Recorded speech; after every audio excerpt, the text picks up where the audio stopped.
रही हो क्या मसूर? भोला भाला तो दिखता हूँ मैं। भैया भी यही कहती है।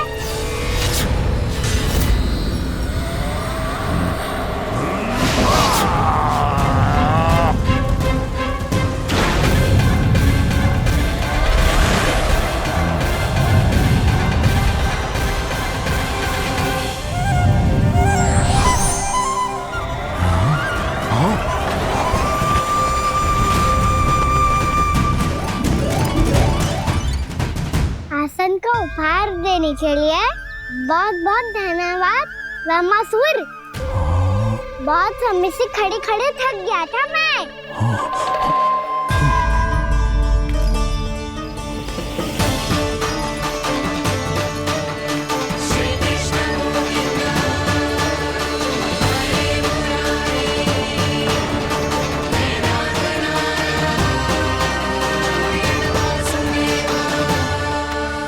अगला अस्त्र दिखाओ ना। तुम्हारी यही जिज्ञासा आज तुम्हारा अंत करने में सहायक बनेगी मूर्ख बालक।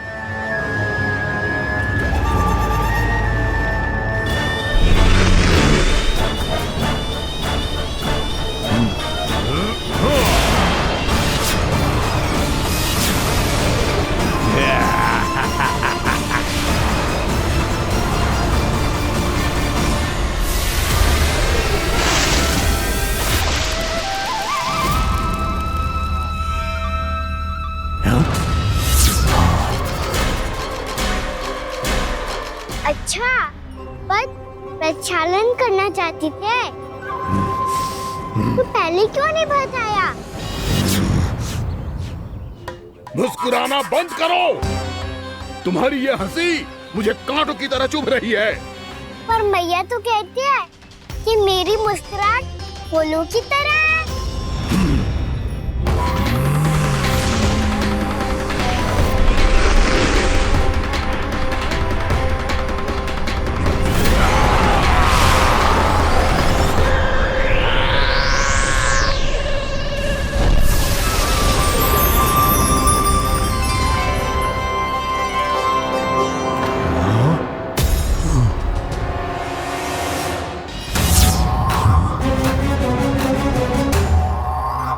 कहा था ना मेरी मुस्कुराहट बिल्कुल इन्हीं फूलों की तरह है। और तुम कर क्या रहे हो मास्टर? कभी आसन दे रहे हो, कभी पद प्रक्षालन कर रहे हो और अब फूल भी चढ़ा दिए। तुम मुझ पे वार करने आए हो कि पूजा करने? तुम्हारी पूजा तो मैं अब ऐसी करूंगा कि तुम मृत्यु के बाद भी मुझे भूल नहीं पाओगे बालक।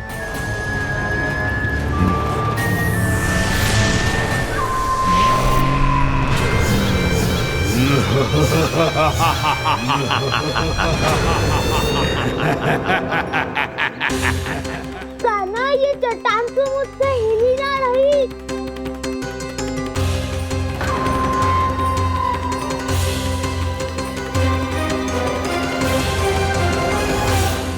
अभी कंदरा के अंदर कुछ क्षणों में ही प्राण वायु समाप्त हो जाएंगे। तुम्हारे सारे सखा एक एक कर अपने प्राण त्याग देंगे और तुम्हारा वध करूंगा मैं।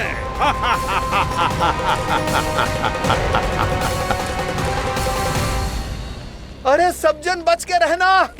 छलिया आया हुआ है वृंदावन में। क्या हुआ? अरे छलिया आ गया है। वृंदावन में मायावी छलिया। अरे क्या हुआ? कौन छलिया? मायावी छलिया सबको छलता है वो। हाँ, कुछ भी कर सके है वो। बहुत भयानक। अरे भानु ठहर जरा, क्या हुआ? बहुत भयानक है वो। बच के रहना सब लोग। अरे भेष बदल ले तो है वो। हाँ। क्या हुआ? छलिया है वो। अरे पूरी बात तो बताओ। रानी भाभी, रानी भाभी, कान्हा घर पर ही है ना? ऐसे भड़बड़ा क्यों रहे हो? कोई भूत देख लियो है क्या? भूत ना भाभी, छलिया से भेंट हो गई। सच्ची का मायावी छलिया है भाभी। क्या उल्टा सीधा बोले जा रहे हो? ठीक से बताओ। अब बोलो भी। वो कान्हा के पीछे पड़ो है वो। मेरे लल्ला के पीछे?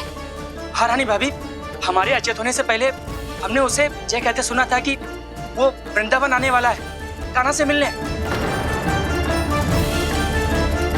हे नारायण, मेरे कान्हा की रक्षा करना। जसोदा जी मायावी छलिए से बचना बालकों के बस की बात ना है।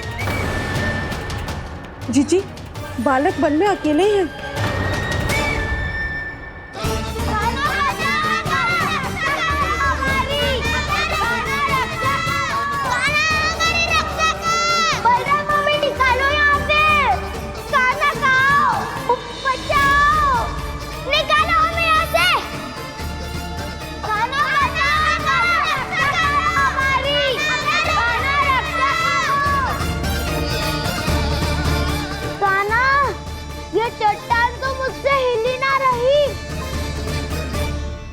यदि मैं माया का स्वामी हूँ तो आप भी बल के स्वामी हो। ताऊ, अपनी क्षमता, अपना सामर्थ्य स्मरण करो।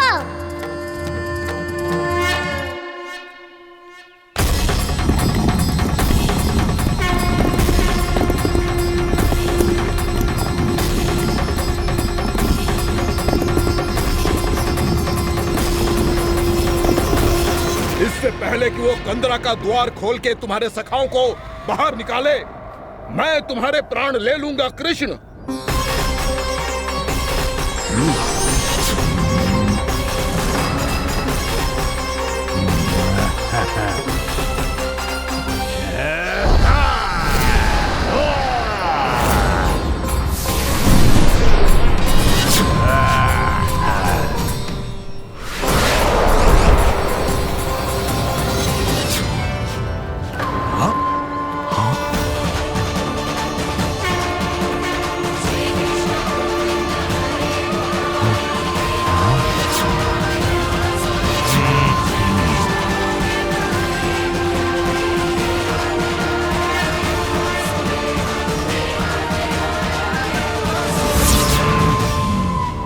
कितनी पूजा करोगे ब्रह्मासुर?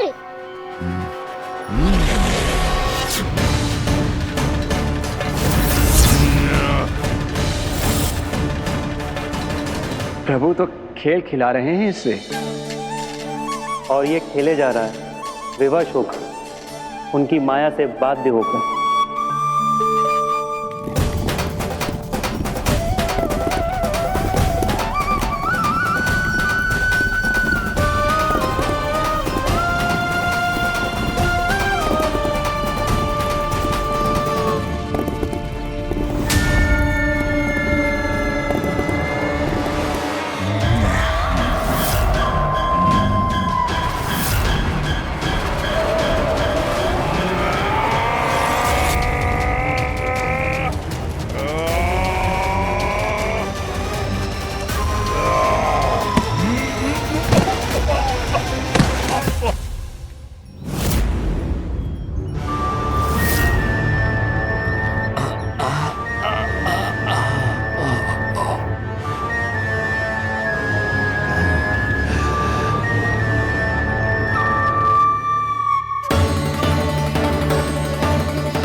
जो प्रभु के सामने माया करने आया था, वो स्वयं को ही माया में उलझा हुआ पा रहा है।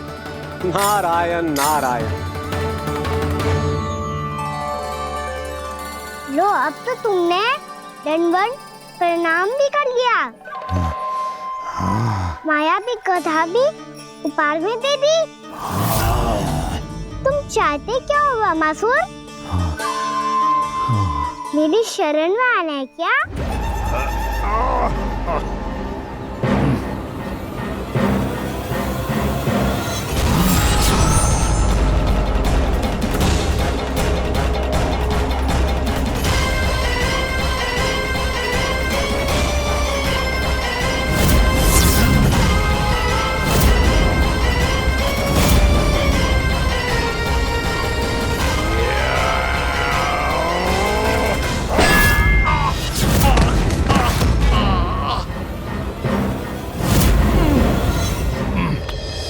सोच विचार का समय ना है हमारे पास। अपने बालकों की रक्षा के लिए इसी क्षण में निकलना होगा। और वो छलिया किसी का भी रूप धारण कर सकते हो। सुलक्षणा तेरा, शांति तेरा या मेरा, किसी का भी रूप धारण करके हमें भ्रमित कर सकते हो। इसीलिए हमें सतर्क रहना होगा। समझ आई? चलो।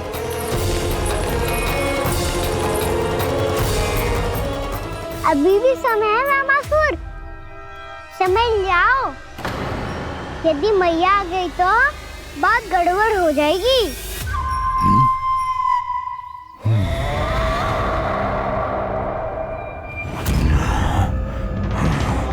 मुझसे झूठ का कोई लाभ नहीं होगा। रामासुर, स्मरण करो तुम कौन हो। मायासुर का पुत्र हूँ मैं, अपने स्वामी महाराज कंस का सेवक हूँ और तुम्हारा हूँ मैं काल।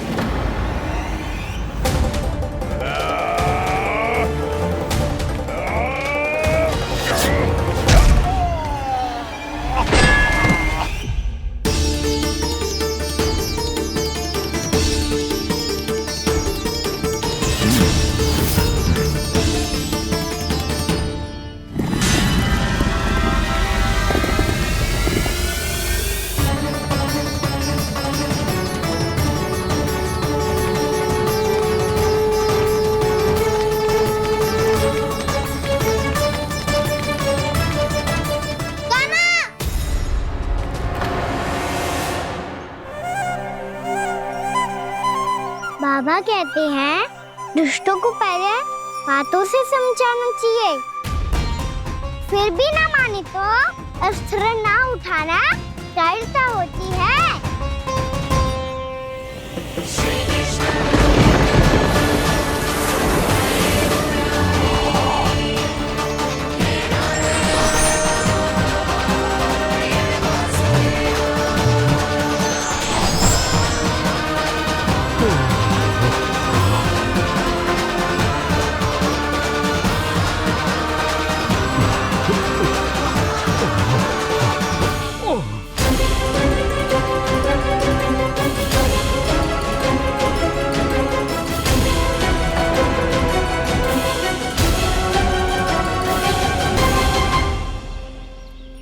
पता था मुझे, अपने बाबा के स्वरूप को हानि नहीं पहुंचाओगे। सही कही तुमने। पिता की छवि ही पिता के समान भी आनंदीय होती है। रामासुर, रामासुर।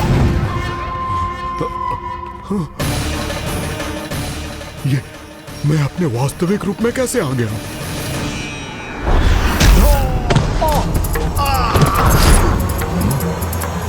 मेरे बाबा का स्वरूप नहीं लेना चाहिए था तुम्हें।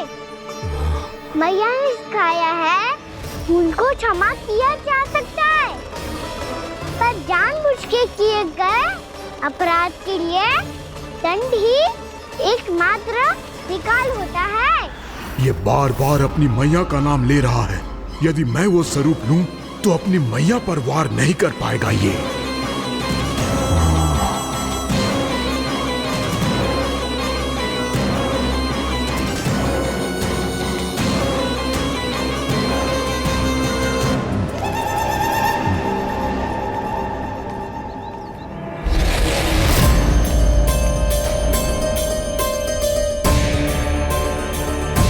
लल्ला,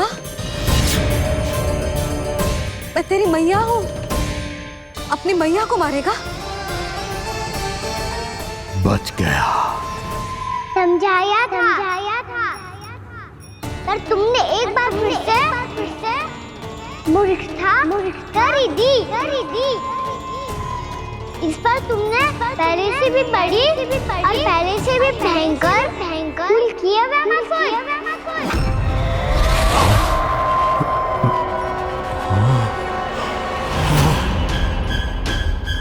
ये क्या हो रहा है मुझे? बार बार मेरा रूप क्यों बदल रहा है? ममता को समझे बिना अधिक समय तक मैया का स्वरूप हरण करके नहीं रख पाओगे रामासुर।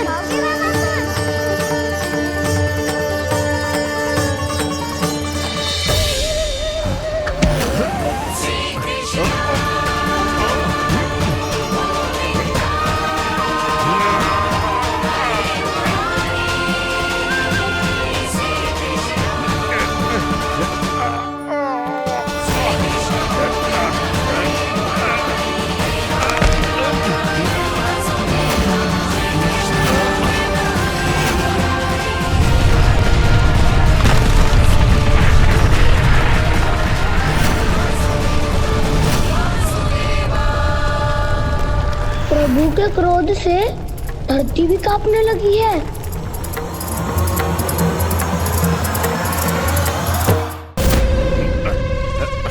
पुत्र को मारने के उद्देश्य से एक माँ का रूप लिया तुमने। ये ममता का और मेरी मैया का घोर अपमान है रावणासुर।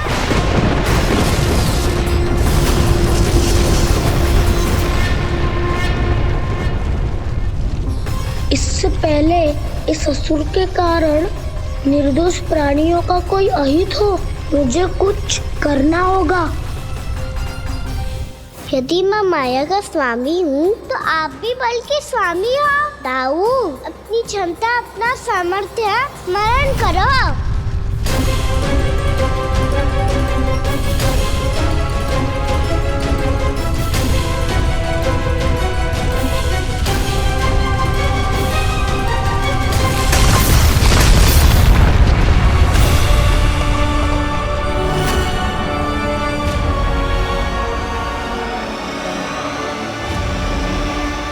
अद्भुत बलदाऊ, अद्भुत। अपने बल का उचित प्रयोग करके आपने प्राणियों को हानि होने से बचा लिया और यह भी सिद्ध कर दिया कि इस युग में आपसे अधिक बलवान और कोई नहीं होगा। आज से आप बलदेव के नाम से भी जाने जाएंगे। आज से आप बलदेव के नाम से भी जाने जाएंगे। आपके चरणों का ये चिन्ह युगों युगों तक आपके बल की कथा कहता रहेगा। बलराम का चरण चिन्ह।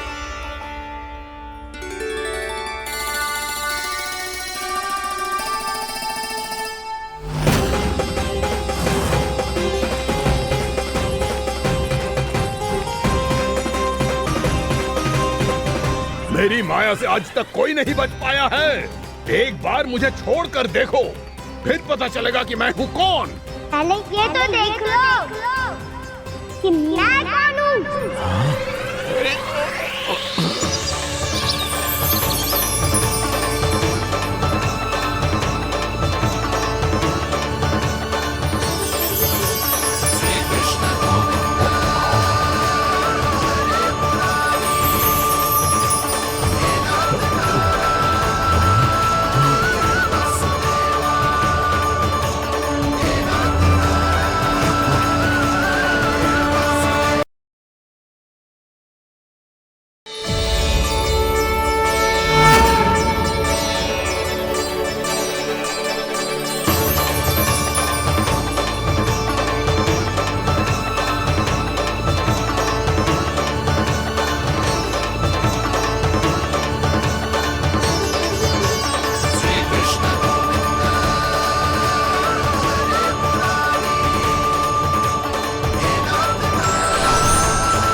कुछ वरण आया हुआ मसूर।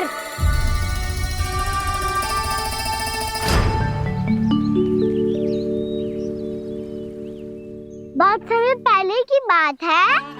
बहुत बड़े भूमाकर राज करते थे तुम। तुम्हें महान राजा भीमम के नाम से जाना जाता था। सब कुछ था तुम्हारे पास, पर शांति नहीं थी। इसीलिए शांति की खोज में अपना संपूर्ण राज अपने पुत्रों को सौंप कर मलय पर्वत की ओर चल दिए।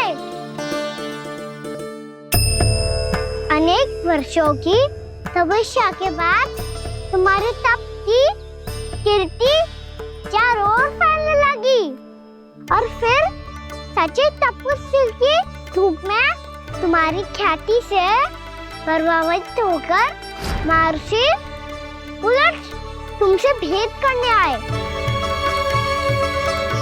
राजा भीमरथ, आपने ईश्वर की प्राप्ति के लिए सब कुछ छोड़ दिया, पर अपना अभिमान नहीं छोड़ पाए। इसीलिए मेरे आगमन पर सम्मान के साथ खड़ा होना तो दूर, मेरा अभिवादन भी नहीं किया। अभिमान तपस्वी का गुण नहीं होता है राजन, अभिमान राक्षसी गुण है। इसलिए मैं आपको श्राप देता हूं कि आप अगले जन्म में एक राक्षस के रूप में जन्म लेंगे, एक राक्षस के रूप में जन्म लेंगे। मुझे क्षमा कर दीजिए महर्षि। मैंने जानबूझकर आपका अपमान नहीं किया है। मैं तो यहाँ पर शांति की खोज में आया था। अपने भीतर के संसार में गहरे सोच विचार में डूबा हुआ था मैं। मुझे क्षमा कर दीजिए महर्षि, मुझे क्षमा कर दीजिए। अपनी भूल का आभास प्रायश्चित की ओर पहला पग होता है। मैं अपना श्राप तो वापस नहीं ले सकता, परंतु आपको एक वचन अवश्य दे सकता हूं। जब भी प्रभु नारायण का अवतार होगा, आपको उचित समय पे वो वरदान देंगे जिसकी आप लंबे समय से प्रतीक्षा कर रहे हैं।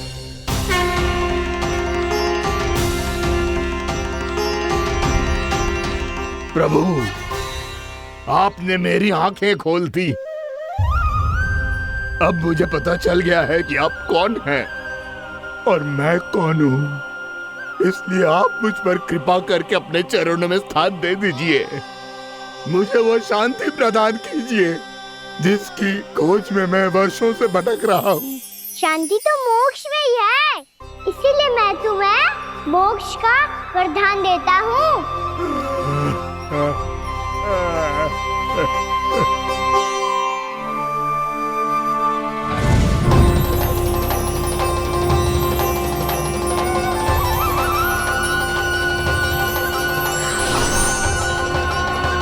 प्रभु की ये लीला सदैव स्मरण रखी जाएगी। इस स्थान को इनका आशीर्वाद मिलेगा और इस कंदरा को व्योमासुर की कंदरा के रूप में पहचाना जाएगा। भविष्य में अनेक ऋषि मुनियों की शरण स्थली बनेगी ये कंदरा।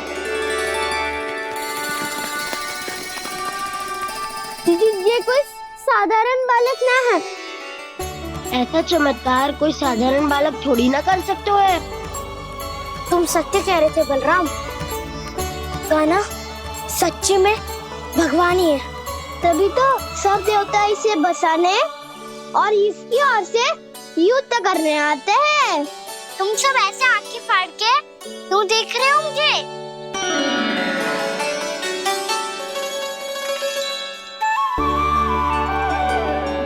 बलराम, तुम बलवान हो और कान्हा भगवान है।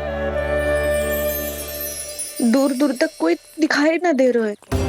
ना जाने किस हाल में होंगे बालक। कहीं हम ही तो मार्ग ना भटक गए शीघ्रता के चक्कर में। अब तो एक पग भी ना चलो जा रहे हो। जल, किसी के पास जल है क्या? कंठ तो मेरा भी सूख रहा है मौसी। भाभी, निकट ही जमुना जी है, कहूँ तो वहाँ से जल ले आओ। मैं भी जा रही हूँ भाभी, एक से भले दो। हाँ चल। शीघ्रता से आओ। हाँ।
जानकी, जानकी,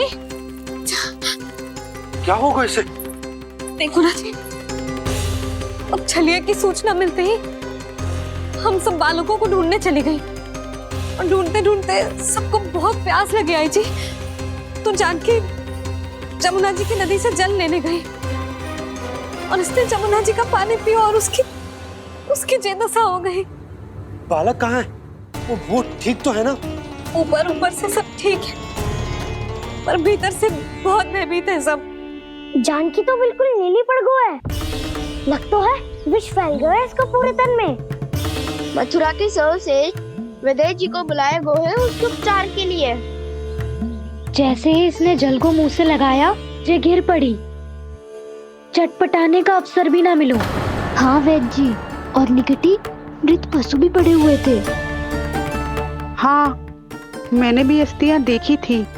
इसका तो यही अर्थ हो सकता है कि समस्या वहाँ के जल में ही हो।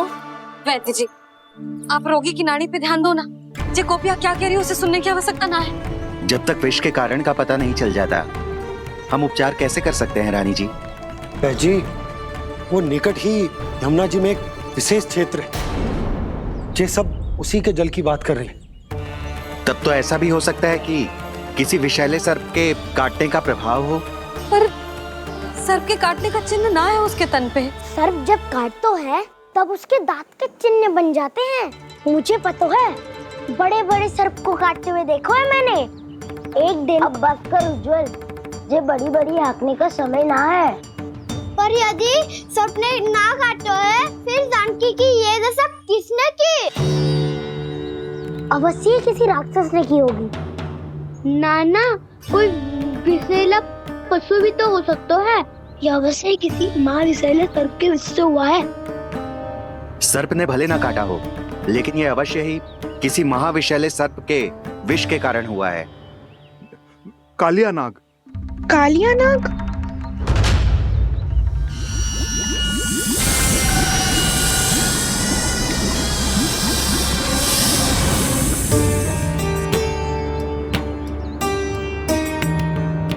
संकेतों से तो ऐसा लगता है कि जानकी ने कालिया नाग के क्षेत्र के विशाल जल पी लियो है। कालिया नाग एक लोक श्रुति है, कल्पना में गढ़ी हुई एक कथा, और कछु न है। हमें जाके पता लगाना पड़ेगा। पर हमें वहां जाने से मना किया है ना बड़ों ने। उज्जवल सही कह रहे हो है। इस समय जानकी के स्वार्थ से अधिक महत्वपूर्ण और कछु ना है। जानकी हमारे लिए ही जलाने गई थी जी। ना मैं उसे जाने देती ना जैसा वो तो। वैद्य जी, आप शीघ्र कछु करो, कैसे भी कछु भी करो, पर इसके प्राण बचा लो। यशोदा, धैर्य रखो, श्री नारायण पर विश्वास रखो, वो सब ठीक करते हैं।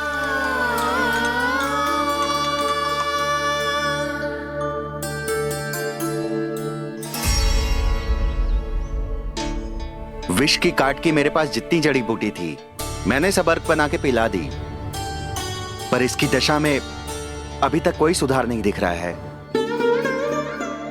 यह अंतिम जड़ी बूटी है। अगर इससे भी चमत्कार नहीं हुआ तो फिर जो नारायण की इच्छा।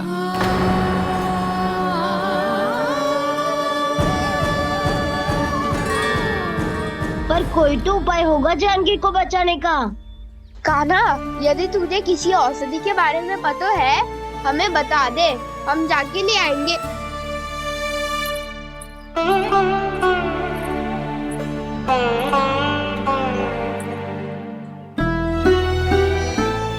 हे नारायण, हे प्रभु, मेरी जानकी के प्राण बचा ले प्रभु। क्या तो मैं अपने आप को कभी क्षमा न कर पाऊंगी। ये सारी मेरे ही कारण बनाई थी। उसकी रक्षा करो प्रभु, मेरी पुकार सुनो। कान्हा, तूने हमें वकासुर से बचाया था ना? और वकासुर से भी तो, और छन्ने से भी तो तूने ही बचाया था ना हमें। क्या ऐसा कोई उपाय ना है जानकी को बचाने का? धन्वंतरी,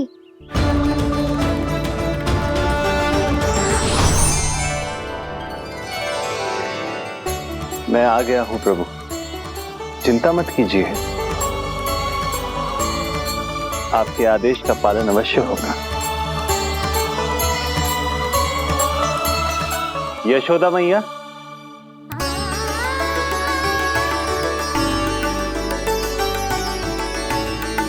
मैया आपको कोई पुकार रहा है।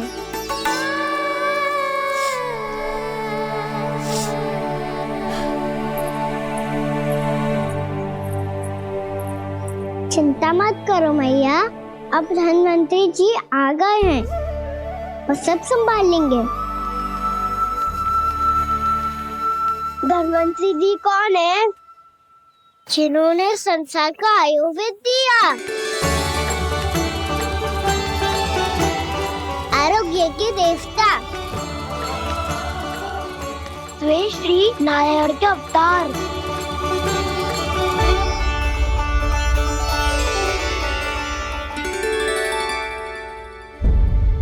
मुझे पता चला है कि आपको वेद की आवश्यकता है। हाँ हाँ, भीतर आइए। आइए आइए बैठे जी।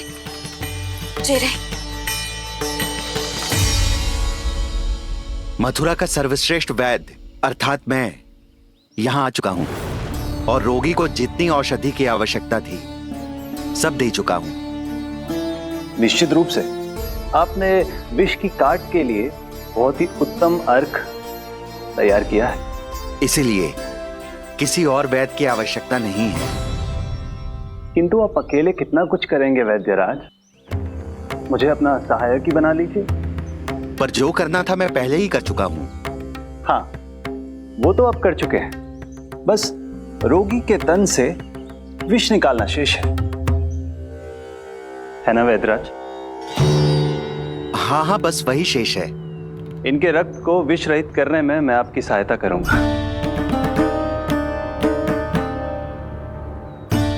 पहले ये संजीवनी मानी जाने वाली इन लाल फूलों की बूटी को भी घिसना है ना?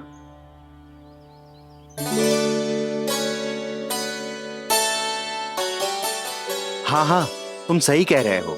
इसे अच्छे से घिसो।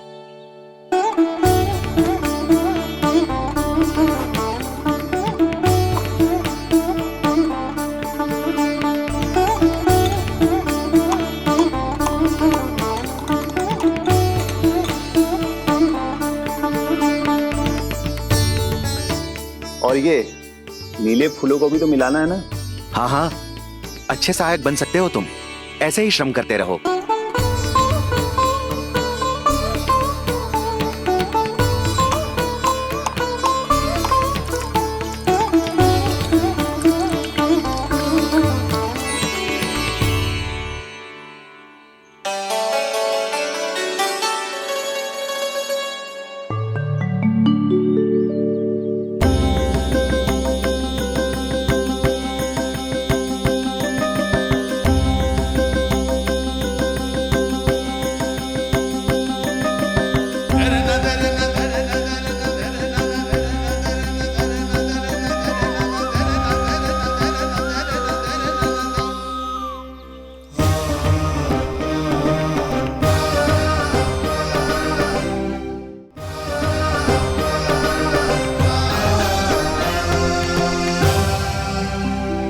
जानकी स्वस्थ हो जाएगी ना धन्वंतरी जी?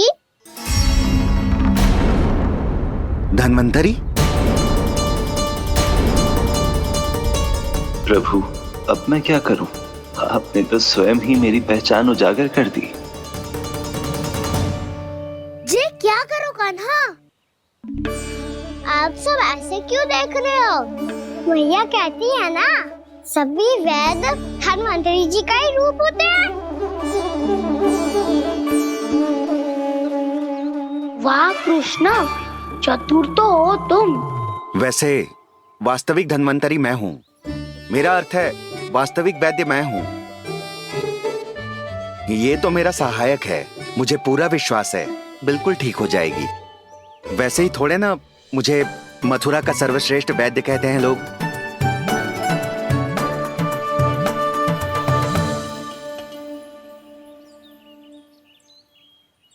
जसोदा भाभी।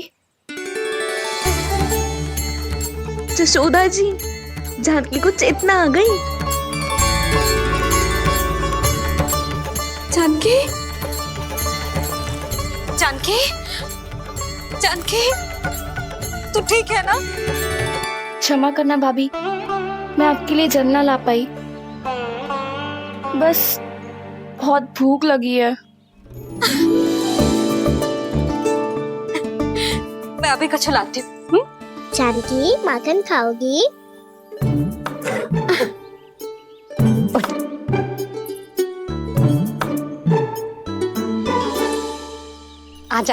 तू ही खिला दे लल्ला।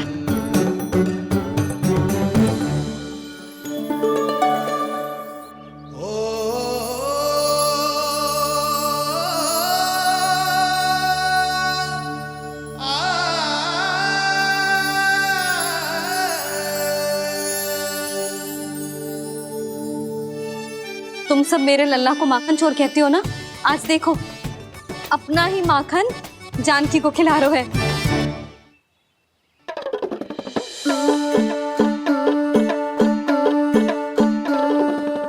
थोड़ा और विश्राम कर लो। सदैव तुम हम सबकी सेवा करती हो, आज मैं तुम्हारी सेवा करूंगा। जानकी की जिद दशा तब हुई जब जय यशोदा काकी की सेवा कर रही थी, और अब देखो स्वयं भगवान ही इसकी सेवा कर रहे हैं। जानते हो इससे क्या सिद्ध होता है?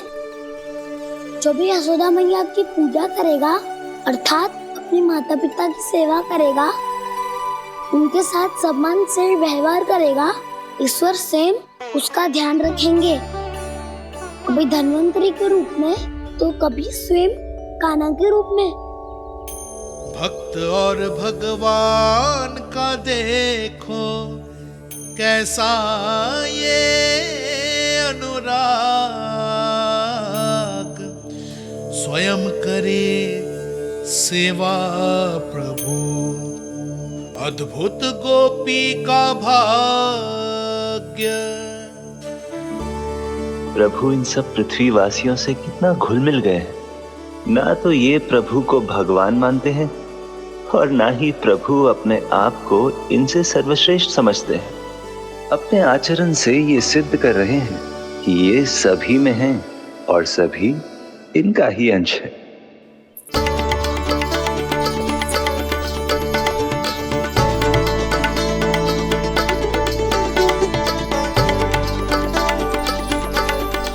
प्रभु, अब मुझे जाने की आज्ञा दीजिए।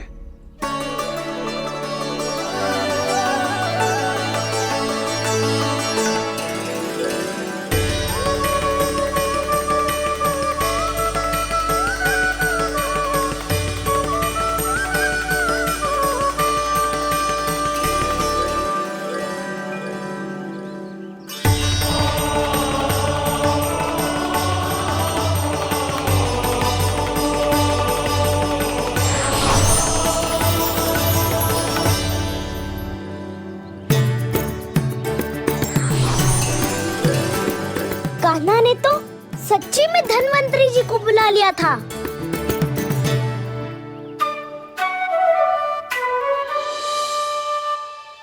जब से कान्हा का जन्म हुआ है ना, मैं तब से देख रही हूँ, तब से हम पे कोई भी संकट आती है ना, तो अचानक से कोई अपरिचित हमारी सहायता करने आ जाता है, और जाते समय कान्हा की आज्ञा लेके जाते है, और कभी कभी तो इसे प्रभु बोल के जाते है। बाबा संभालो।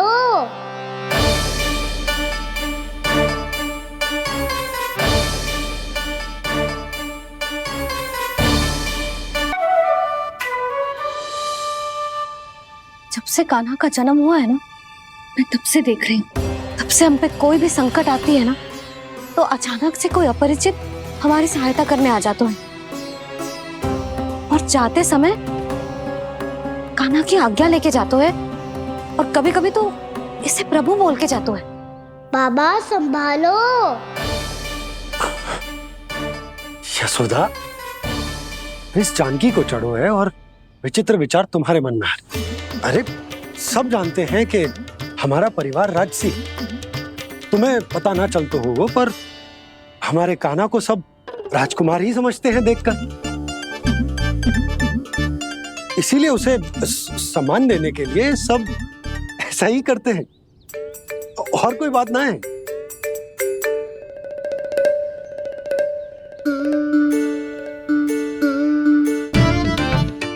अब जे मेरे लल्ला को ऐसे क्यों घूर रहे हैं? बुरी दृष्टि लगाएंगे क्या? वैद्यराज जी, आपके सहायक तो गए, अब आप यहाँ क्यों? वो क्या है ना, मैं अपने रोगी का निरीक्षण करके पूरी तरह से संतुष्ट होकर ही जाता हूँ।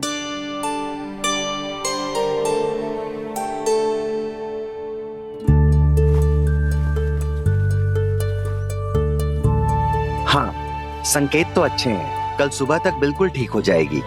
धन्यवाद वैद्य जी।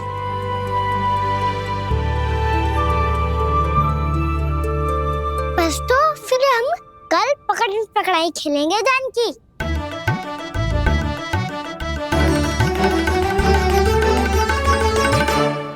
भानु, बंसी, जाकर उस क्षेत्र के चारों ओर बाड़ बनवा दो और वहां सूचना पट्ट भी लगा देना, ताकि जानकी के साथ जो हुआ है वो किसी और के साथ ना हो।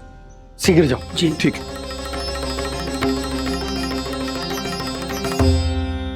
बाड़ और सूचना पट लगवाने से समस्या का समाधान नहीं होगा बाबा।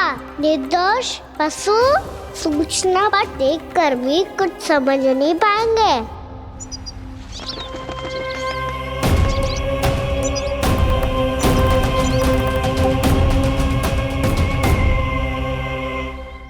तो तुम्हारे कहने का अर्थ यह है कि व्योमासुर मारा जा चुका है और वो बालक अब भी जीवित है।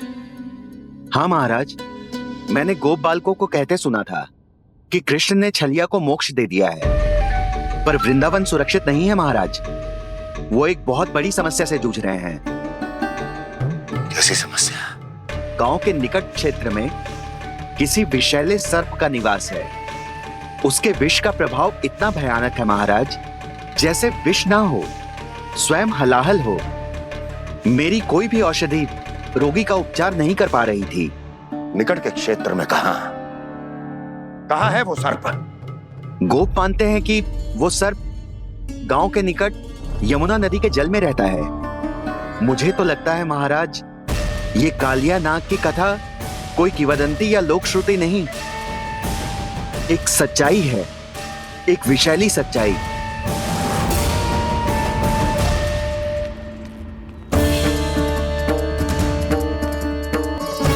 कालिया का सामना करने का समय आ गया है, पर उससे पहले मुझे बुलाना होगा उन्हें।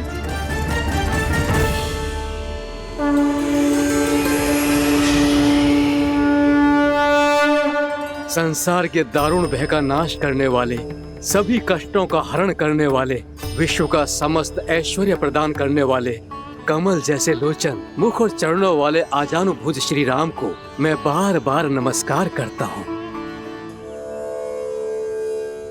आपदामपहर्तारं दातारं सर्व संपदाम लोकाभिरामं श्री रामम भूयो भूयो नमाम्यहम्। कागभूषोंडी कागभूषोंडी कागभूषोंडी। प्रभु क्षमा करें, मुझे जाना होगा।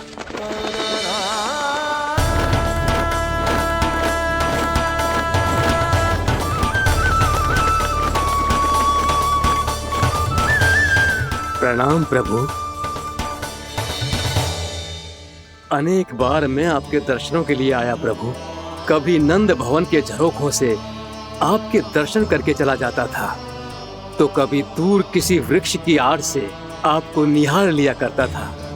आज आपने स्वयं मुझे बुलाकर धन्य कर दिया प्रभु।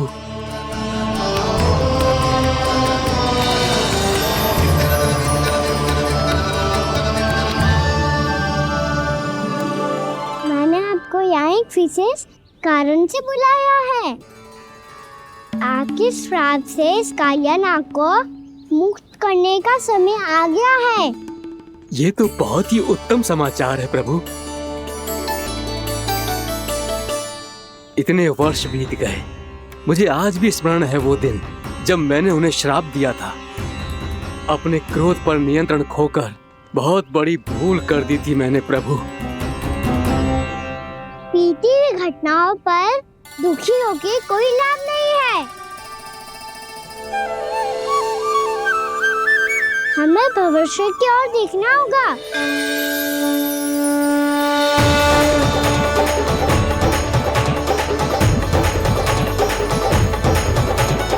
आदेश कीजिए प्रभु, क्या आज्ञा है आपकी? जब मैं कालिया नाग का सामना करने जाऊं, तो आप यहीं रहिएगा। आपको अपने आप पता चल जाएगा कि कब क्या करना है। और हाँ, लौटते जाते समय नारद मुनि से कहिएगा, वो आकर मुझसे भेंट करे। अवश्य प्रभु, प्रणाम।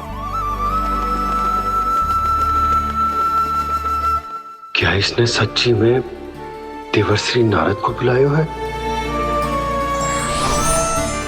नारायण नारायण, आपको संदेश भेजने की आवश्यकता नहीं थी। आप स्मरण करते और मैं चला आता। तुम्हारा कल्याण हो नारद।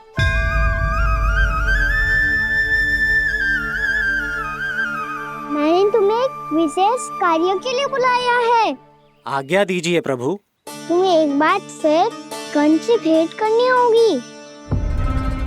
विचार कीजिए महाराज, क्या आप बिना किसी शंका के कह सकते हैं कि कौन सी पंखुड़ी पहली है और कौन सी 8वीं? उस दुष्ट से भेंट करना स्वयं कीचड़ में उतरने के समान है प्रभु। कमल पुष्प प्राप्त करना हो तो कीचड़ में उतरना पड़ता है नारद। आपका आदेश तो मैं स्वप्न में भी नहीं टाल सकता प्रभु। कंस कालियानाग के बारे में जान गया है, पर वो उसका सामना करने का साहस नहीं कर पाएगा। मैं आतुर हूँ प्राप्ति, मूर्ख नहीं। मेरी बुद्धि फिर नहीं गई है। मैं स्वयं उस कालिया जैसे महाविषैले सर्प के सामने खड़ा हो जाऊं और अपने ही काल को आमंत्रित कर लूं। तो फिर अपने लाभ के लिए उसका प्रयोग करने का कोई और उपाय सोचिए स्वामी। कुछ ऐसा कीजिए कि यमुना नदी का पूरा जल विषैला हो जाए और वृंदावन वासी उसका उपयोग करे, और आपका काल कहलाने वाला वो बालक स्वयं काल के गाल में चला जाए। उत्तम उत्तम सुझाव है प्राप्ति। अब मुझे उस कालिया तक पहुंचने का मार्ग ढूंढना होगा। उसको विवश करने का कोई उपाय ढूंढना होगा, क्योंकि व्यक्तिगत रूप से उससे भेंट करना असंभव है। असंभव। आप सही कह रहे हैं प्रभु। कंस में उतना सामर्थ्य नहीं कि वो कालिया नाग का सामना स्वयं कर सके। वैसे तो कालिया गरुड़ देव का भी सम्मान नहीं करता, तो फिर वो कंस का सम्मान क्यों करेगा भला? नहीं करेगा, पर कंस तुम्हारा सम्मान अवश्य करेगा नारद। तुम्हारी बातें भी सुनेगा और मानेगा भी। ये मेरी योजना का बहुत ही महत्वपूर्ण भाग है। तुम कंस के पास जाओ और कहो कि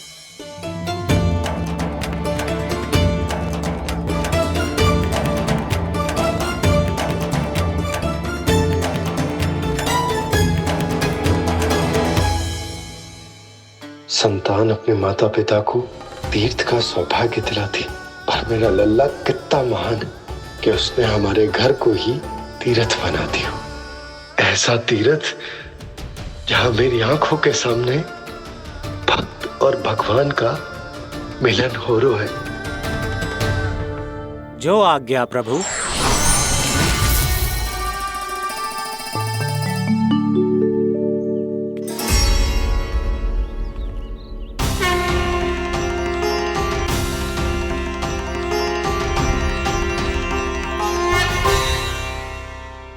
बाबा। कान्हा, ये सब क्या चल रहा है? पहले काक भुसुंडी जी और फिर जे नारद जी। क्या योजना बना रहे हो तुम? कान्हा, बताना लल्ला, क्या सोच रहे तू? कान्हा देख, अगर तुझे अपने बाबा को ना बताना हो ना, अपने भक्त को बता दे। क्या सोच रहे हो लल्ला? क्या करने वाले हो आप?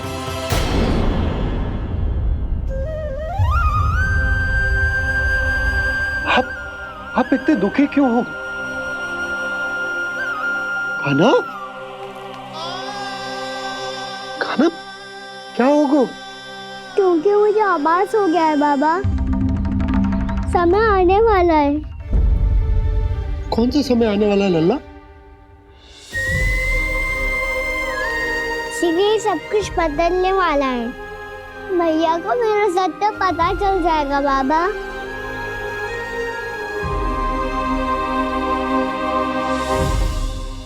पर लल्ला, इसका काक भुसुंडी और कालिया नाग से क्या संबंध है? ऐसा क्या हुआ था और क्या होने वाला है?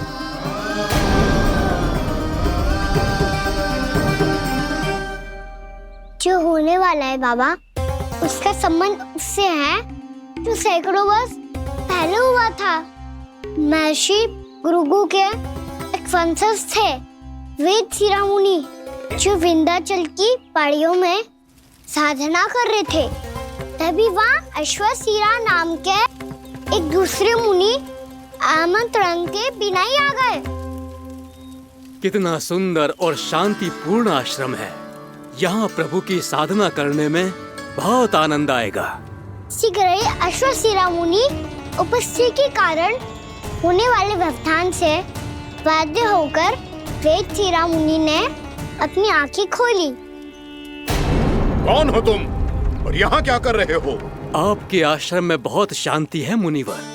साधना करने के लिए बहुत ही उत्तम स्थान है ये।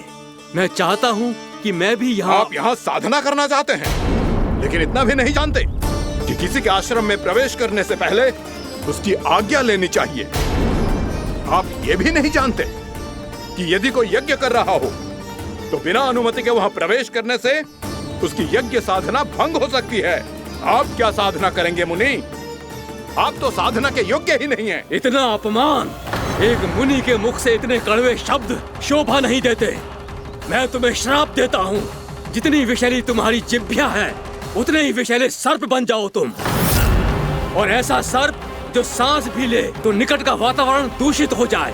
तुम्हारे इस दुस्साहस के लिए मैं तुम्हें श्राप देता हूँ कि तुम अभी इसी क्षण कौवा बन जाओ, और ऐसा कौवा जो कांव कांव करके अनर्गल प्रलाप करता रहे।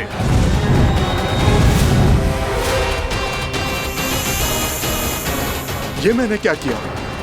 ये मैंने क्या किया? क्रोध के कारण दोनों ने एक दूसरे को श्राप दे दिया।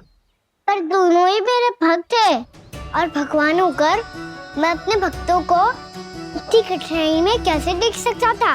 इसीलिए जिस संकट में उन दोनों ने अपने आप को फंसा लिया था, उसका समाधान करने में मैं उनके पास गया।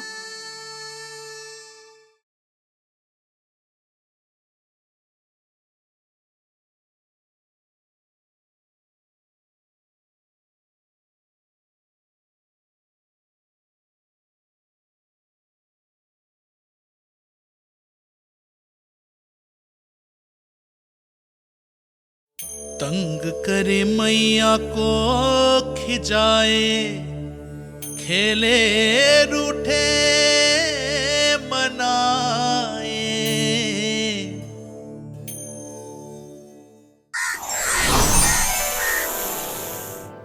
देखिए ना प्रभु, ये क्या हो गया हमसे? हमारी रक्षा कीजिए प्रभु, मार्ग दिखाइए हमें। क्रोध पर नियंत्रण ना होने के कारण आप दोनों ने एक दूसरे को बहुत ही भीषण संकट में डाल दिया है। आप दोनों ही तपस्वी, तप के बल से दिए गए आपके श्राप को लौटाना भी संभव नहीं है। प्रभु कोई तो उपाय होगा, हम आपके शरण में हैं प्रभु। अपराध तो हमसे हुआ है प्रभु, पर अब आपसे ही आशा है। कुछ ऐसा कीजिए भक्त वत्सल, जिससे हम दोनों के श्राप का प्रभाव कुछ कम हो जाए। आप दोनों ही मेरे भक्त हैं, इसलिए आपकी पीड़ा का निवारण करने का एक उपाय है मेरे पास। वेद शिरोमुनि, जब आप कालिया नाग बनेंगे तो आपको मेरे चरणों को अपने शीश पर धारण करने का सौभाग्य मिलेगा। और अश्व शिरोमुनि, आप काग योनि होने के बाद भी आप श्रेष्ठतम ज्ञान और सर्वाधिक यौगिक सिद्धियों के स्वामी होंगे और प्रवचन दिया करेंगे। इसके बाद अश्वशिरा मुनि काक भुसुंडी बन गए, जिन्होंने आगे चलकर सेम गरुड़ देव को रामायण सुनाई। और मुनि वेदशिरा महर्षि कश्यप और देवी कत्रियों के पुत्र कालिया नाग बनकर जल में। और अब वही कालिया नाग जमुना जी में। जिनके कारण जानकी के प्राण लगभग चले ही गए थे। अब कालिया नाग को उचित स्थान पर भेजने का समय आ गया है बाबा। पर ये तो अच्छी बात है कान्हा, वेद सिरा मुनि को दिया हुआ तुम्हारा वचन भी पूरा हो जाएगा, जमुना जी की शुद्धि भी हो जाएगी। इस सब के बाद भी तुम दुखी क्यों हो? क्योंकि इसके बाद मैया के सामने मेरा रहस्य खुल जाएगा बाबा। उन्हें पता चल जाएगा कि उनका बालक कोई साधारण बालक ना है। भविष्य में जो होने वाला है उसे सबके सामने घटने से रोकना मेरे लिए भी संभव ना होगा। मैया को सब पता चल जाएगा। क्या पता चल जाएगा रे मुझे?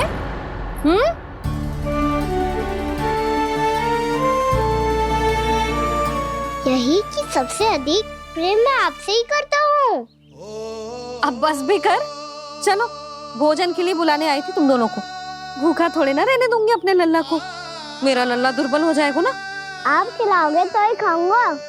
हाँ ठीक है, मैं ही खिलाऊंगी। अब चल, आओ जी चल।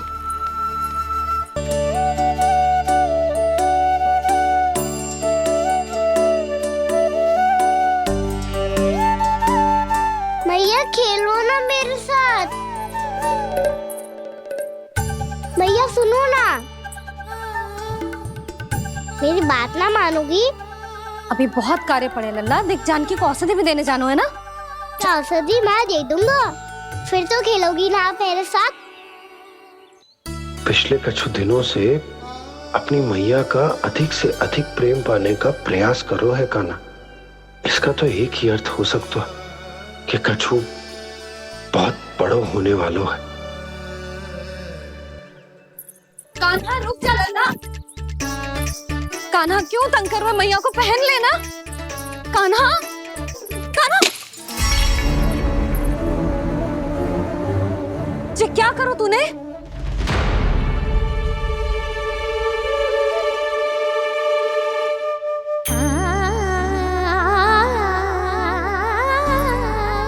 अच्छा ठीक है, अब मुंह लटकाने की आवश्यकता ना है। ये ले।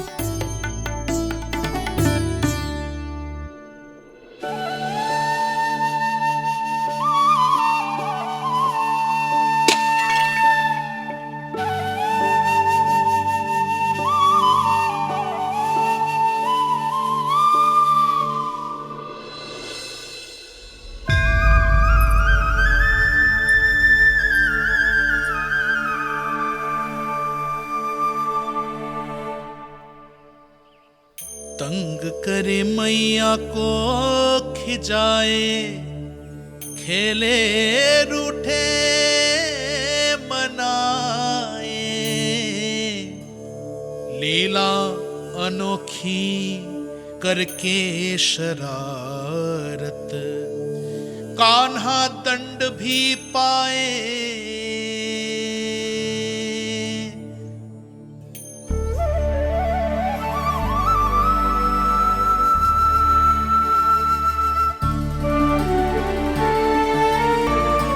रूठना मनाना, खेलना खिलाना, पहले शरारत करके क्रोध दिलाना और फिर क्षमा मांग लेना, ये सब जानबूझकर कर रहे है कान्हा। जैसे जीवन भर के लिए अपनी मैया की ममता को अपने हृदय में समेट कर रखना चाहते हो।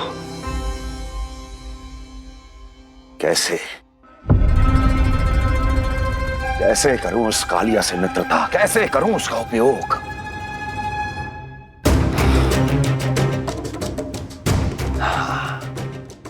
उस पर आक्रमण कर देता हूं और उसे किसी ना किसी तरह से यह विश्वास दिला देता हूं कि यह आक्रमण उस विष्णु अवतार ने किया है। फिर वो क्रोध में आकर सारे वृंदावन वासियों को अपने विष से समाप्त कर देगा। उचित है, ये उचित है। नारायण हरि, नारायण हरि।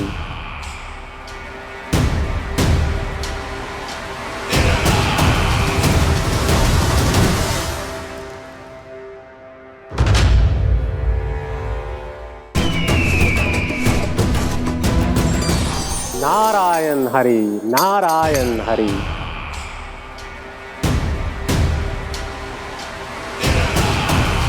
प्रणाम देवर्षि। किस योजना में कितना लाभ है और कितनी हानि, यह आंकलन करते करते थक गए होंगे मथुरा नरेश। देवर्षि, आज मेरा ध्यान कैसे आ गया आपको? आप तो सदैव ही मेरे ध्यान में रहते हैं महाराज कंस।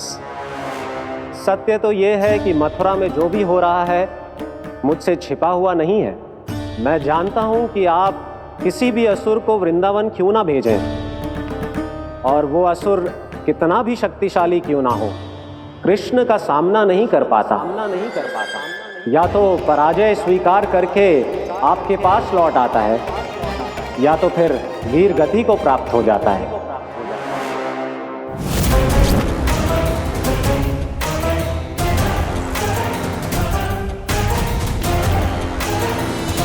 वाह, मुझे मेरी असफलताएं स्मरण कराने आए हैं, मेरे घाव को खुरेदने आए हैं, उन पे नमक छिड़कने आए हैं।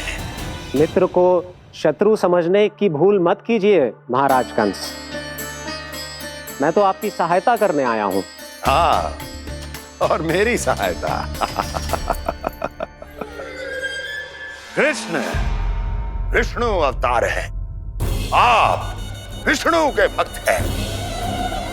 मैं हूं विष्णु द्रोही, फिर भी तो आपके आराध्य को हानि पहुंचाना चाहता है, उसकी सहायता करना चाहते हैं आप। क्या आप निश्चित रूप से कह सकते हैं कि आप ब्रह्मांड के सभी नियमों को अच्छी तरह समझते हैं? अवश्य। आपके लिए बस इतना ही जानना पर्याप्त होगा कि मैं जो कुछ भी कर रहा हूं उसके लिए मेरे व्यक्तिगत कारण हैं। मैं तो बस आपके हित में पिछली बार की तरह एक सुझाव लेके आया था, पर यदि आप मेरा सुझाव सुनना भी नहीं चाहते तो आपकी इच्छा। नारायण हरि, नारायण हरि। कारण चाहे जो हो, इनके पिछले सुझाव के कारण ही आज मेरे शत्रुओं की संख्या कम है। अन्यथा मैं देवकी के अन्य पुत्रों को भी जीवित छोड़ देता, और आज वो सब अपने भाई के साथ मिलकर उसकी शक्ति को अनेक गुना बढ़ा देते। ठहरिए देवऋषि,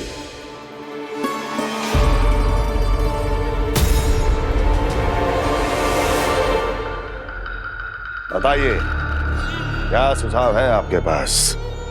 मेरे सुझाव का नाम है कालिया नाग।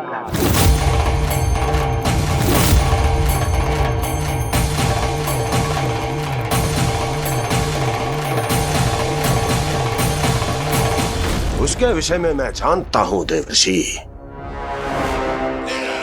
तो समस्या यह है कि मैं स्वयं उससे मिलने नहीं जा सकता, उससे भेंट नहीं कर सकता।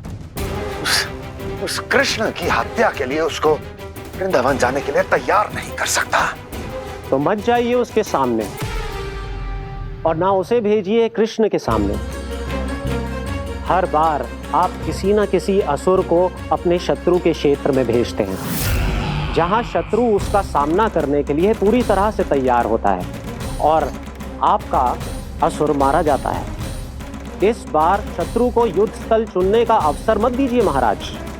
इस बार योजना का जाल ऐसे बुनिए कि कृष्ण स्वयं उसके पास जाने के लिए विवश हो जाए।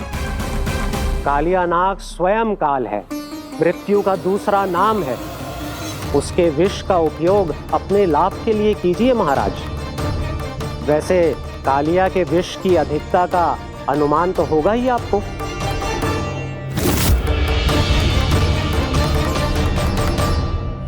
एक बार जो उसके क्षेत्र में पहुंच गया, फिर उसके विष से बचना असंभव है। उचित सुझाव है देवर्षि, उचित सुझाव है। देवर्षि, उस छलिया विष्णु की भक्ति करते करते आप भी उसके रंग ढंग सीख गए हैं। उचित है, उचित है।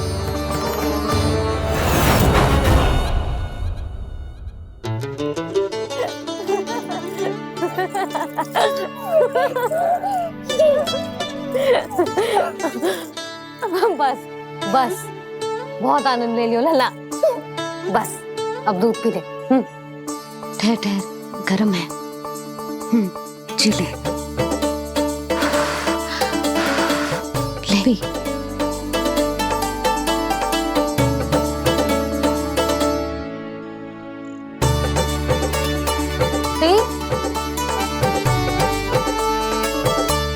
मैं ना होती तो ना जाने क्या होता तेरा।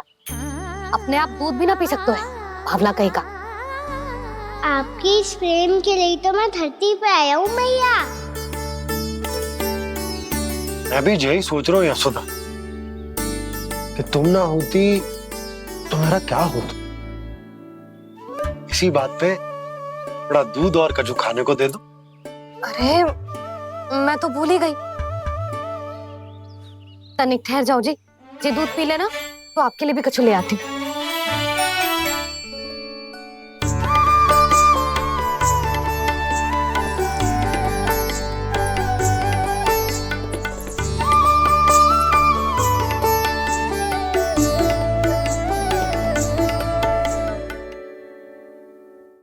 प्रणाम महाराज। आपकी आज्ञा के अनुसार बिल्कुल वैसा ही पत्र तैयार किया है जैसा आप चाहते थे।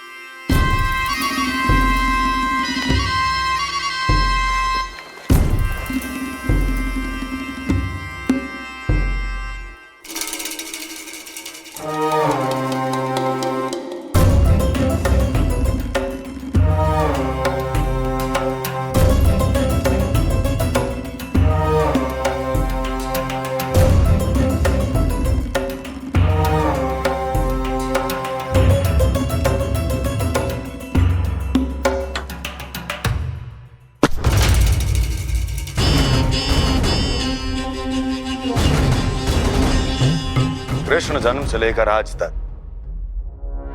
ये मेरी सबसे महत्वपूर्ण योजना है। इसका सफल होना निश्चित है दूत, किंतु केवल वही करना जैसा मैंने कहा है। जाओ।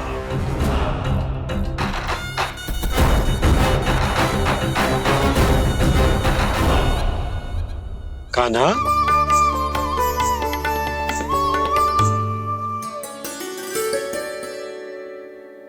क्या होगा? बाबा मैं चाहता हूँ कि मैया की ममता क्रिस्टल फ्रेम की वर्षा मुझ पे सरकते ऐसे होते रहे। वो तो होती रहेगी लल्ला। अपने लल्ला के लिए किसी मैया का प्रेम कभी कम हो सकता है भला? नंदराज, वो मथुरा से एक दूत आयो है महाराज कंस का राजपत्र लेके।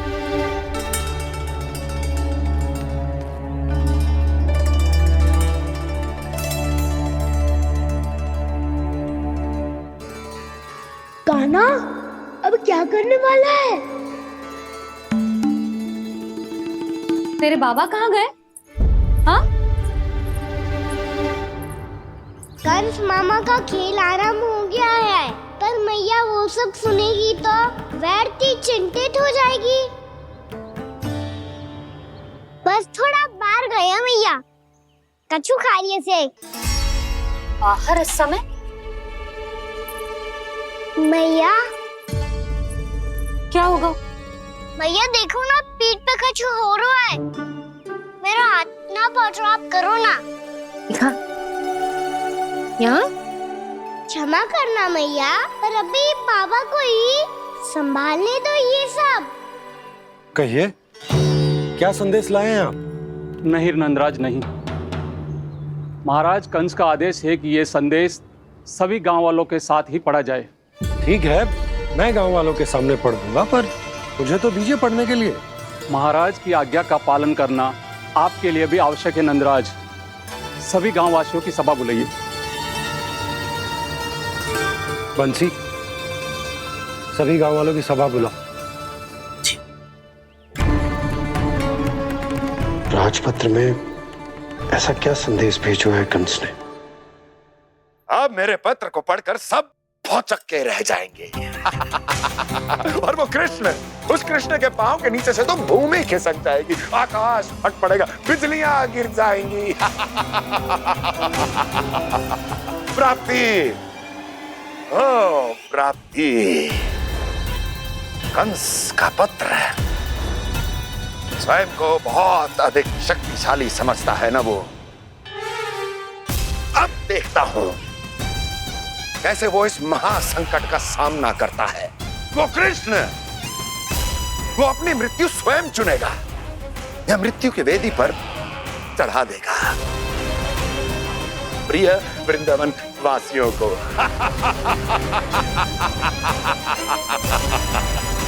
अब आएगा आनंद प्राप्ति, अब आएगा आनंद। सबको इकट्ठा करवा के ही पढ़वाएगो। अवश्य ही कोई विशेष संदेश दिया होगा कंस ने। मैं भी यही सोच रही हूँ सुलक्षणा जी, कछु ना कछु तो विशेष है, पर जे हो क्या सकता है? हाँ, बात तो सही है। ऐसा क्या हो सकता है? सभी गांव वासियों के सामने कहा था, कछु तो विशेष अवश्य लग रहे हैं। बाहर तक कोलाहल क्यों हो रहा है? मैया, मैया, अब क्या होगा? मैया देखो ना, सर पे कछु हो रहा है। लल्ला, नारायण ने तुझे हाथ दिए हैं ना? पीठ की बात अन्य थी। अपने सिर की सेवा स्वयं कर। सर पे तो हाथ पहुंच रहा है ना?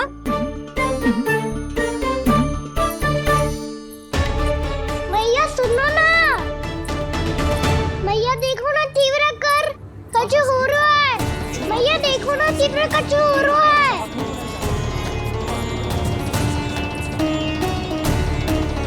सब लोग आ चुके हैं, अपना संदेश सुनाइए आप। गोपराज नंद और सभी वृंदावन वासियों को सूचित किया जाता है कि मथुरा अधिपति और आप सभी के महाराज कंस ने कल सुबह भव्य पूजा का आयोजन किया है। इसके लिए राज्य को वृंदावन के क्षेत्र के निकट यमुना नदी के मध्य में खिलने वाले 1 कोटि कमल के पुष्पों की आवश्यकता है। इसीलिए आप सभी को यह आदेश दिया जाता है कि ये सभी कमल के पुष्प प्रथम पहर से पहले राजसभा में पहुंचा दिए जाए। इतने सारे पुष्प वो भी प्रथम पहर से पहले कैसे हो सकते हैं? यदि आप ऐसा करने में असफल रहे तो इसे राज आज्ञा का उल्लंघन माना जाएगा और राजद्रोह के आरोप में आप सभी को कड़े से कड़ा दंड दिया जाएगा। स्मरण रहे, यदि कल की पूजा में इन 1 कोटि कमल के पुष्पों का ना पहुंचने के कारण कोई व्यवधान आया तो समस्त वृंदावन वासियों को दोषी माना जाएगा और पूरे गांव को निवासियों सहित धूल में मिला दिया जाएगा। कल प्रथम पहर तक का ही समय है आप सबके पास।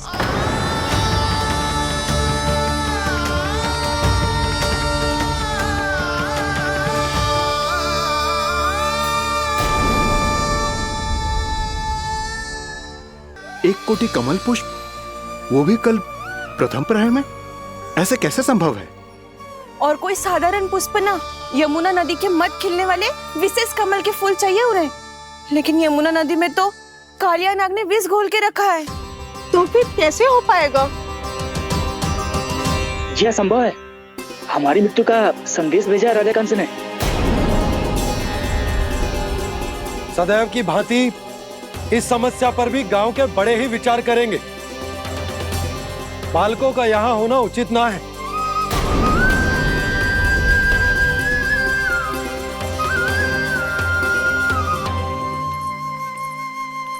लल्ला, ले जे गेंद ले, जा अपने सखाओं के साथ खेल। सुबह उज्जवल, मधुमंगल वसंता, देखो मैया ने क्या दिया है। चलो खेलें, बहुत आनंद आएगा आज।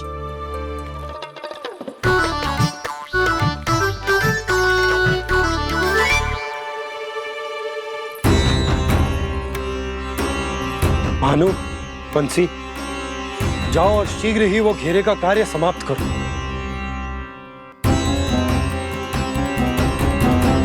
पर कछु ना कछु तो करना पड़ेगा ना। पर हम कर ही क्या सकते हैं? पुष्प लाने को और कोई उपाय है भी तो ना। मैं चला जाऊंगा जमुना जी में। वैसे भी मेरे जीवन के कितने दिन शेष बचे हैं। गांव के लिए, समाज के लिए कुछ करके मरूं, तभी तो शांति मिलेगी। ना काका, यदि आप उस विषैले जल में छलांग लगा भी दोगे, किंतु 1 कोटि कमल पुष्प एकत्रित कर पाना आपके लिए संभव ना है। इससे अच्छा है कि मैं चला जाऊं। यदि मैं मर भी गया तो मेरे पीछे रोने वाला कोई ना है। किसी को कहीं जाने की आवश्यकता ना है। गोप नरेश होने के नाते ये मेरा कर्तव्य है कि मैं आप सबकी रक्षा करूं। नंदराज, आपको जाना है तो जाओ। हरिया, काका, भैया सब चले जाओ, लेकिन आपको पता है वहाँ का जल कितना विषैला है। आप लोग एक क्षण भी जीवित नहीं रह पाओगे। फिर कैसे इकट्ठा करेंगे 1 कोटि कमल पुष्प? आप बात तो सही कह रही हैं शांति। उस दुष्ट कंस ने ऐसी मांग रख के हम सबको फंसा दिया। हम में से कोई भी क्यों ना चला जाए और इस संकट का समाधान ना निकले को। कान्हा, बताना कौन सा खेल खेलें? गेंद पकड़ खेलते हैं, पर एक बात सुन लो सब, कोई भी तीव्र गति से ना फेंकेगा गेंद को।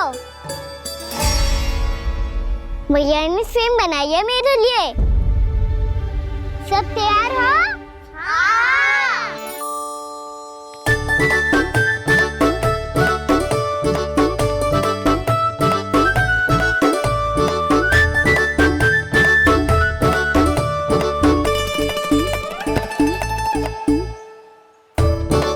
मुझे दो।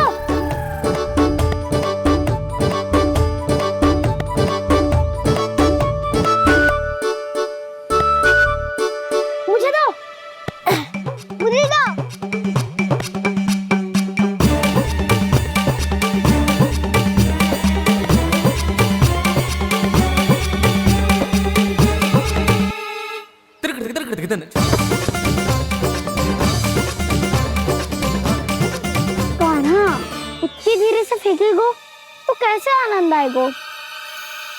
थोड़ा बल लगा के फेंक। हाँ कान्हा, हम अभी बड़े हो गए हैं, तू अब भी छोटे बालकों की तरह फेंक रहा है।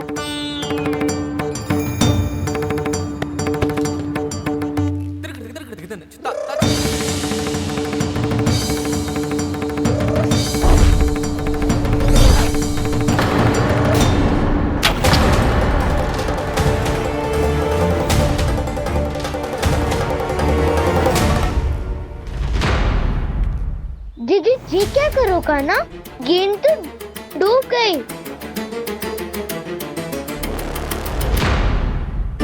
अच्छा, तो ये सब इसकी योजना का भाग था ताकि ये कालिया का सामना कर पाए। तुम सबने तो कही थी तीव्र गति से फेंको, देखो फिकवा दी ना मेरी गेम। मुझसे नदी में अब मुझे जाके लानी पड़ेगी। रुक जा कान्हा, रुक जा कान्हा। जी क्या बोल रहे थे कान्हा? इसमें तो बहुत संकट है। कोई भी संकट मेरी मैया का उपहार खोने से बड़ा ना है। बहुत प्रेम से बना के उन्होंने दी थी। हे नारायण, कोई उपाय समझ में ना आ रहा है। भैया, अब कैसे करेंगे हम अपने गांव की रक्षा? कीड़े पड़ेंगे उस दुष्ट को।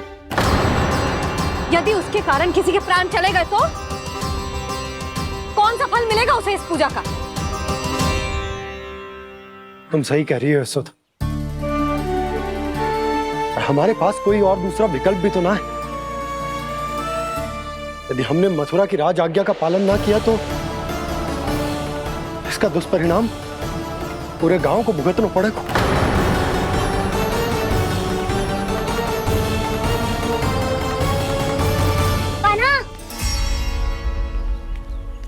तुम्हें पता है कि तू भगवान है, दिव्य है, बहुत शक्ति है तुझमें, पर फिर भी हम तुझे विषैले जल में ना जाने दे सकते। कुछ होगा तो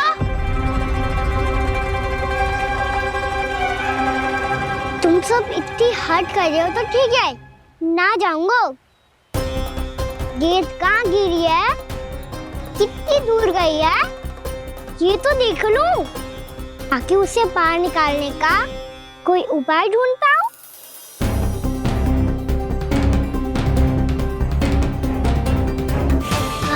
हाँ।